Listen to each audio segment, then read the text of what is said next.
এখন আর প্রশ্ন নয়, ভারত যে বাংলাদেশের ওপর সরাসরি ও পরোক্ষভাবে চাপ বাড়াচ্ছে সেটা আর কোনো সন্দেহের জায়গা নেই। আর এই চাপের চূড়ান্ত লক্ষ্য একটাই, বাংলাদেশে দ্রুত নির্বাচন করানো এবং নিজেদের স্বার্থ সংশ্লিষ্ট সরকার নিশ্চিত করা।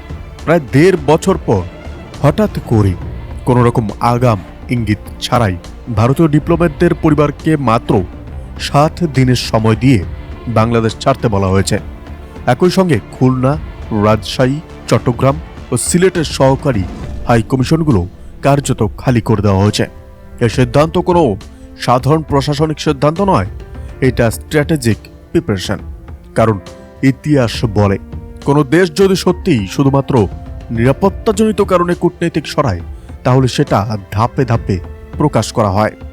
এখানে যা হয়েছে সেটা ঠিক উল্টো, চুপচাপ, দ্রুত এবং ব্যাখ্যাহীন। এর সঙ্গে সঙ্গে আরেকটা ঘটনা পরিস্থিতিকে আরও স্পষ্ট করে দেয়। রামপাল বিদ্যুৎ কেন্দ্রে কর্মরত ৯ জন ভারতীয় বিদ্যুৎ কর্মকর্তা হঠাৎ করে বাংলাদেশ ছেড়ে চলে আসে। কোনো যৌথ বিবৃতি নেই, কোনো টেকনিক্যাল কারণ দেখানো হয়নি। যে প্রকল্প ভারত নিজেই তৈরি করছিল সেই প্রকল্প ছেড়ে লোক তুলে নেওয়া মানে একটাই কথা, ভারত ধরে নিয়েছে পরিস্থিতি অস্থিরের দিকে যাচ্ছে। ভারতীয় মিডিয়া বলছে তাদের ওপর হামলার আশঙ্কা ছিল, কিন্তু এই যুক্তি টেকে না। কারণ বাংলাদেশে ভারত বিরোধী আবেগ যখন চরমে ছিল, যখন হাইকমিশন ঘেরাওয়ের চেষ্টা হয়েছিল, তখনও ভারত এই পদক্ষেপ নেয়নি। তাহলে এখন কেন? উত্তর একটাই, সময় বদলে গেছে, গেম বদলেছে। আর এই সব কিছু ঘটছে ঠিক নির্বাচনের আগে। এটা কোনো কাকতালীয় ঘটনা নয়, এটা টাইমড প্রেসার। এর মধ্যেই ২৩শে জানুয়ারি দিল্লিতে শেখ হাসিনাকে প্রথমবার আন্তর্জাতিক সাংবাদিকদের সামনে বক্তব্য রাখার সুযোগ দেওয়া হয়। সরাসরি না এলেও তার অডিও বার্তা শোনানো হয়। এই অনুমতি ভারত সরকার না চাইলে কখনোই সম্ভব হতো না। এটা ছিল স্পষ্ট রাজনৈতিক বার্তা, হাসিনা এখনও আমাদের অপশন। এই প্রেস কনফারেন্সের ঠিক ৩ দিনের মধ্যেই ইউনূস সরকারের প্রতিক্রিয়া আসে। ভারত বিরোধী বক্তব্য, কড়া ভাষা, আবেগপ্রবণ বয়ান, সব মিলিয়ে পরিষ্কার বোঝা যায় সরকার ভয় পেয়েছে। কারণ বাস্তবতা হলো হাসিনাকে ভারত সরিয়েছিল, কিন্তু বাদ দেয়নি। যখন হাসিনা ভারতের নিয়ন্ত্রণের বাইরে যেতে শুরু করেন তখন তাকে সাইড লাইনে রাখা হয়। তার জায়গায় ইউনূস সরকার আনা হয়েছিল একটা ট্রানজিশন টুল হিসেবে, যার কাজ ছিল অর্থনৈতিকভাবে দেশটাকে এমন জায়গায় নিয়ে যাওয়া যেখানে পরবর্তী সরকার ভারতের ২ শর্ত মানতে বাধ্য হবে। ১ নম্বর হলো ডি-র্যাডিক্যালাইজেশন, ২ নম্বর হলো অবৈধ বাংলাদেশিদের ফেরত নেওয়া। কিন্তু সমস্যা তৈরি হয় যখন ইউনূস সরকার ক্ষমতা আঁকড়ে ধরে। তারা বুঝে গেছে ক্ষমতায় থাকলে টাকা, নিয়ন্ত্রণ আর সেফটি সব আছে, আর তাই তারা নির্বাচন পেছোতে চায়। এই জায়গা থেকেই ভারতের আসল চাপ শুরু।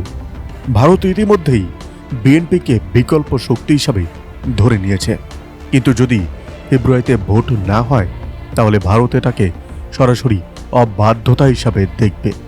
সে কারণেই গত কয়েক মাসে বাংলাদেশের চারপাশে ভারতীয় সেনা ঘাঁটিগুলোকে ফুল অপারেশনাল করা হয়েছে।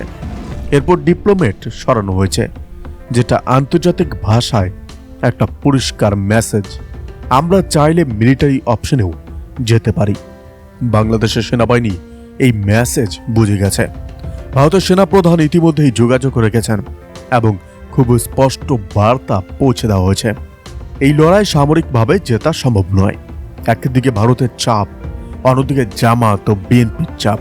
ইলেকশন করাও না হলে পরিস্থিতি তোমাদের হাতের বাইরে যাবে। এ কারণেই বাংলাদেশের পররাষ্ট্র মন্ত্রণালয় বলতে শুরু করেছে ভারত নাকি অতিরিক্ত রিঅ্যাক্ট করছে। কিন্তু সত্যিটা হলো ভারত এখন আর অপেক্ষা করতে রাজি নয়। সবচেয়ে বড় সিগন্যালটা এসেছে আরেক জায়গা থেকে। ভারত এখন হাসিনাকে আবার রাজনৈতিকভাবে অ্যাক্টিভ হওয়ার ছাড় দিচ্ছে। বাংলাদেশে আজও আওয়ামী লীগের সাংগঠনিক শক্তি আছে, নেতৃত্ব দুর্বল, ফান্ড আটকে, কিন্তু সাপোর্ট পেলে কয়েক মাসেই রাস্তায় নামা সম্ভব। আরেকটা বড় আন্দোলন হলেই না ইউনূস সরকার টিকবে, না বিএনপি নিরাপদ থাকবে। কারণ ভারত চাইলে সেনাবাহিনীকে ম্যানেজ করতে পারে। আর যদি আওয়ামী লীগ আবার ফিরে আসে, তাহলে যারা এই পরিবর্তনের সঙ্গে যুক্ত ছিল তাদের জন্য রেহাই থাকবে না। এ কারণেই এখন সবাই চাপে, সবাই সময় চাইছে, সবাই সমাধান চায়, যুদ্ধ নয়। ফলে এখন যা চলছে সেটা সরাসরি যুদ্ধের প্রস্তুতি নয়, এটা হলো চূড়ান্ত প্রেসার বিল্ড আপ। ইলেকশন হলে চাপ কমবে, না হলে চাপ বাড়বে, রাজনৈতিক, অর্থনৈতিক এবং প্রয়োজনে সামরিক হুমকি দিয়ে। একটা কথা পরিষ্কার, বাংলাদেশের সেনাবাহিনী ভারতের বিরুদ্ধে যুদ্ধে যাবে না। ওরা জানে এই যুদ্ধে হার নিশ্চিত, 4-5টা ব্রহ্মসই যথেষ্ট। সুতরাং পুরো ঘটনাটা কোনো রহস্য নয়, এটা একটা কন্ট্রোলড পাওয়ার প্লে। এখন প্রশ্ন একটাই, ইউনূস সরকার শেষ পর্যন্ত ইলেকশনে যাবে নাকি চাপকে আরো বাড়তে দেবে? আপনারা কি মনে করেন? কমেন্টে লিখুন।